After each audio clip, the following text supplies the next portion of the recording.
দর্শক শ্রোতা, আপনারা সকলে কেমন আছেন? আজকের আলোচ্য বিষয় আপনারা বুঝতে পেরেছেন, আল আমিন মিশন প্রশ্ন উত্তর পর্ব।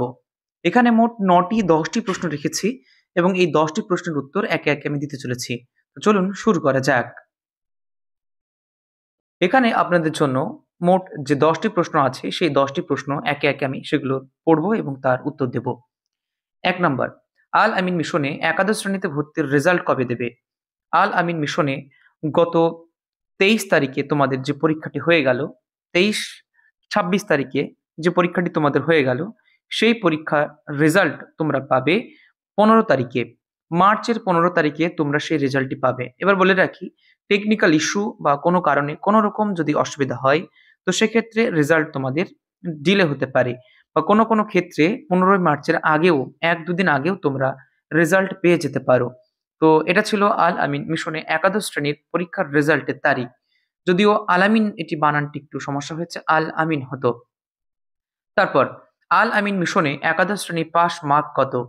দেখুন, আল আমিন মিশনে একাদশ শ্রেণীতে পাস করতে গেলে ঠিক কত নাম্বার লাগবে এটা কিন্তু এক্সাক্ট বলা যাবে না, কারণ টোটাল এটি হয় র্যাঙ্কের ভিত্তিতে, মানে কাট আপের ভিত্তিতে। মনে করুন, পরীক্ষা দিচ্ছে 100 জন ছেলে, সিট আছে 10টা। পরীক্ষা দিচ্ছে 100 জন ছেলে, সিট আছে 10টা। প্রথম থেকে এই 100টা প্রথম থেকে এই 100টা ছেলের ভিতরে 100টা ছেলের ভিতরে 10 জন পেল 90 করে, বাকিরা পেল 70 করে। তাহলে যারা যারা 90 করে পেয়েছে তারাই কিন্তু চান্স পাবে।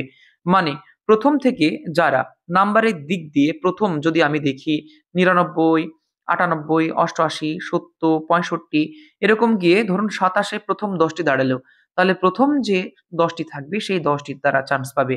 মানে বলা হচ্ছে, যার কাট আপ মার্ক বেশি হবে, মানে কাট আপ মার্ক অর্থাৎ নাম্বার যার বেশি হবে, প্রথম যে সিটগুলো ফাঁকা থাকবে সেই মার্কসের ভিত্তিতে তাদের পাস মার্ক হবে। তাই ঠিক এক্সাক্ট কত মার্কে পাস এটা বলা যাবে না, কিন্তু এটা বলা যাবে গত বছরে ক্লাস 9-এ পরীক্ষার রেজাল্ট হয়েছিল 27 পাস, এবং 11-এ পাস মার্কস ছিল 50-এর আশেপাশে। এইবার যদি কেউ পরীক্ষা দেয় এবং সে নাম্বার পেতে চায়, মোটামুটি 60 to 70 এর ভিতরে যদি কেউ পায় তবে সে পাস করতে পারে। তারপরে রয়েছে, আল আমিন মিশনের প্রধান শাখার নাম কি? আল আমিন, যদিও আল আমিন নয়, এটি স্পেলিং মিস্টেক হয়েছে। আল আমিন মিশনের শাখার নাম হচ্ছে, প্রধান শাখা হচ্ছে খলতপুর, যেটি হাওড়া জেলাতে অবস্থিত। আপনাদের যে কোনো কাজের জন্য, অফিসিয়াল কাজ বা যে কোনো ক্ষেত্রে আপনাদেরকে কিন্তু আল আমিন মিশন খলতপুরে যেতে হবে। এটি হচ্ছে প্রধান শাখা। এটি রয়েছে হাওড়া জেলার ভুরসুট, এটি রয়েছে খলতপুরে। 4 নাম্বার, আল আমিন মিশন এর ইংলিশ মিডিয়ামে কটি শাখা আছে? আল আমিন মিশনে ইংলিশ মিডিয়ামে মোট 8টি থেকে 10টি শাখা আছে। অর্ধেক রয়েছে গার্লসের জন্য এবং অর্ধেক রয়েছে বয়েজদের জন্য। তো কোথায় কোথায় এর শাখা আছে এ ব্যাপারে ভিডিও অলরেডি আপলোড করেছি, আপনারা সরাসরি গিয়ে লিখে রাখুন আল Amin mission English medium branches, তাহলে পেয়ে যাবেন। এরপরে আছে, আল আমিন মিশনের শিক্ষক নিয়োগ কিভাবে করা হয়? আল আমিন মিশনে শিক্ষক নিয়োগের জন্য সর্বপ্রথমেই আপনাকে যে শিক্ষক নিয়োগের নোটিফিকেশন আছে সেই নোটিফিকেশনের মারফত আপনাকে অ্যাপ্লিকেশন দার্জ করতে হবে। অ্যাপ্লিকেশন দার্জ করার পরে আপনাকে খলতপুর থেকে বা যেখানে টিচার হাব সেন্টার গড়ে তোলা হবে সেখান থেকে আপনাকে ডাকা হবে। সেখানে গেলেন, সেখানে যাওয়ার পর আপনাকে প্রথমেই একটি ফর্ম পূরণ করতে হবে। ফর্ম পূরণ করে আপনাকে ডেমো ক্লাস দিতে হবে। মানে ধরুন 35টি বা 30টি ছাত্রের সামনে আপনাকে ডেমো ক্লাস দিতে হবে। সেখানে আপনার body language, structure, hand writing থেকে শুরু করে স্পিকিং পাওয়ার অল আপনার পরীক্ষা করা হবে। সেই পরীক্ষায় যদি আপনি সফলতা পান তবে আপনাকে ইন্টারভিউ এর জন্য ডাকা হবে, এবং ইন্টারভিউ ডাকার পরেই আপনাকে জিজ্ঞেস করা হবে কোন কোন ব্রাঞ্চ নেবেন বা কোন কোন ব্রাঞ্চ আপনি নিতে ইচ্ছুক এবং আপনার বেতন কতটুকু হতে পারে। আপনি আপনার মতো বলবেন, ওনার মতো বলা হবে। এইভাবেই কথাবার্তার মাধ্যমে আপনার বেতন ঠিক হবে। তো আল আমিন মিশনের শিক্ষক নিয়োগের প্রসেসটা আশা করি আপনারা বুঝতে পেরেছেন। আল আমিন মিশন কি শুধুমাত্র মুসলিম স্টুডেন্টদের জন্য? Yes, it is only for Muslim community students. এটা শুধুমাত্র মুসলিম কমিউনিটিদের জন্য। তো যারা যারা শুধুমাত্র মুসলিম কমিউনিটির অন্তর্ভুক্ত তারাই আল আমিন মিশনে পড়তে পারে।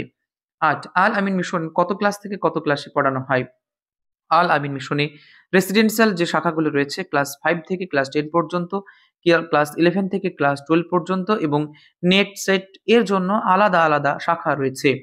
এবং Al Amin mission, Santragachi study circle, Al Amin mission, park circus study circle রয়েছে। সেখানে অল কম্পিটিটিভ এক্সামের জন্য সেখানে কিন্তু পরীক্ষা নেওয়া হয়, মানে সেখানে কোচিং দেওয়া হয়।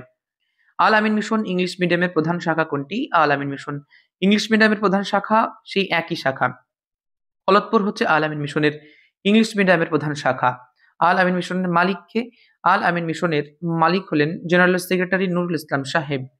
জেনারেল সেক্রেটারি নুরুল ইসলাম সাহেব, যিনি খুব কষ্ট করে তিনি আল আমিন মিশন মুসলিম কমিউনিটির উন্নতির জন্য তিনি গড়ে তুলেছিলেন। তিলে তিলে প্রায় ৩৫ বছরের রাজত্ব আজ অনেকটা সফলতা পেয়েছে এবং এখন বর্তমানে ৭০টির কাছাকাছি আল আমিন মিশনের শাখা রয়েছে নানা ট্রাস্টের আন্ডারে। কিছু রয়েছে বাংলা মিডিয়াম, কিছু রয়েছে ইংলিশ মিডিয়াম, কিছু নিট কোচিং এর জন্য, কিছু 5 to 9 এর জন্য, কিছু রয়েছে 11-12 এর জন্য, কিছু রয়েছে 11-12 ইংলিশ মিডিয়ামের জন্য, কিছু রয়েছে 11-12 আর্টস এর জন্য। এবং এর পাশাপাশি আল আমিন মিশন বর্তমানে হেলথ এর জন্য একটি বিশেষ ব্যবস্থা করেছে। আল আমিন মিশন বেলডাঙ্গা ক্যাম্পাসে আপনারা বিনা পয়সায় ভালো ভালো ডাক্তার দেখাতে পারেন।